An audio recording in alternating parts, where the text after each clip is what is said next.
अब मैं ये कितनी गलत बात है। उन कमीशन खोरी का मेरे छोटे भाई पर आरोप नहीं लगाना चाहिए था। अगर लगाना चाहिए था तो सबूत देने चाहिए थे। ये कुछ इसी तरीके से है जैसे अभय सिंह चौटाला जी ने दुष्यंत जी पर आरोप लगाए, विधानसभा के पटल पे खड़े होकर के ये कहा कि मैं सबूत दूंगा, ना तो वो आज तक सबूत दे पाए। तो आम आदमी पार्टी को भी मेरे छोटे भाई को बदनाम करने का कोई अधिकार नहीं है। कब्बल की पार्टी है, वो तो अभियान चलाया जा रहा है। वो कहते हैं कि वो तो दूसरे तीसरे तो गए ही नहीं कोई।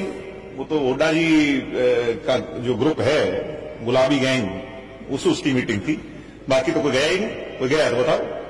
तो वो आपस में लग भिड़ते रहेंगे जैसे वो हम तो कब से देख रहे हैं। जब जब भी कोई इलेक्शन हुआ है कांग्रेसी आपस में लड़ते भिड़ते रहते हैं। मैंने तो खुद जींद में इलेक्शन लड़ा था, तब भी वो एक दूसरे का खट्टा निकालने के चक्कर में लगे रहे। तारा रही गौतम गंभीर जी दिल्ली से आएंगे और उनके साथ साथ प्रवीण कुमार जी से और लोगों से बातचीत चल रही है, वो भी शामिल होंगे। और 15 के दिन जो है वीरेंद्र सहवाग जी से और युवराज सिंह जी से भी बातचीत हमारी चल रही है। प्रोग्राम क्योंकि सबके इंटरनेशनल टूर्स होते हैं, उस हिसाब से जैसे जैसे कंफर्म होते जाएंगे।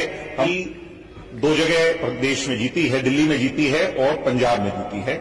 वहां उनके पास चेहरे थे, यहां उनके पास चेहरा नहीं था। और जब भी चेहरा नहीं होता तो देश में भी राजनीति जो है वो चेहरों की रह गई है। तो लोग तो तरस रहे हैं कि हमें न्योता मिले, राम मंदिर के दर्शन हो, और जो है ना, और वो लोग उनको मना कर, वो है दरअसल हिंदू नहीं है, वो क्रिश्चियन लोग हैं।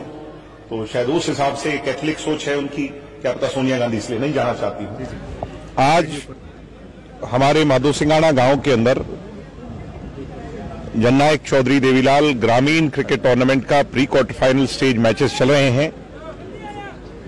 मैं बधाई देना चाहूंगा गांव के आयोजकों को, पार्टी के कार्यकर्ताओं को, गांव के सरपंच साहिबान को, पूरी पंचायत को, 36 बिरादरी को, सारे एक समस्त गांव को, जिन्होंने एक मेले के रूप में इतना भव्य आयोजन इस टूर्नामेंट का अपने गांव में कराया।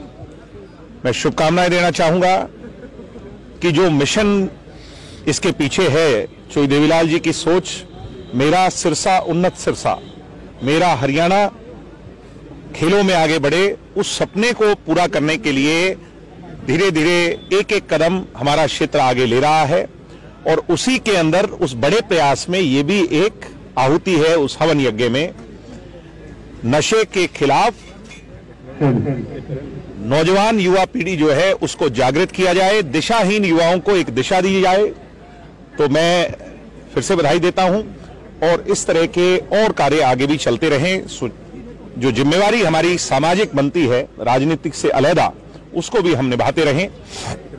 तो ये एक अच्छी शुरुआत सिरसा में हुई है और इससे मैं मानता हूं कि पूरे हरियाणा को और सीखने को मिलेगा और जागृति आएगी और नौजवानों को अच्छे अवसर मिलेंगे, अच्छे इनाम मिलेंगे और नशे से दूर खेलों में वो अपने जीवन को आगे बढ़ाएंगे। दिग्विजय, अगर बात करें तो कहीं ना कहीं कितने युवा जुड़े हैं और कहीं ना कहीं 2024 को लेकर 208 टीमें इस टूर्नामेंट में थी और उसके साथ मैं देखूं तो लगभग 20-20 साथियों की लिस्ट हमें एक एक गांव से मिली।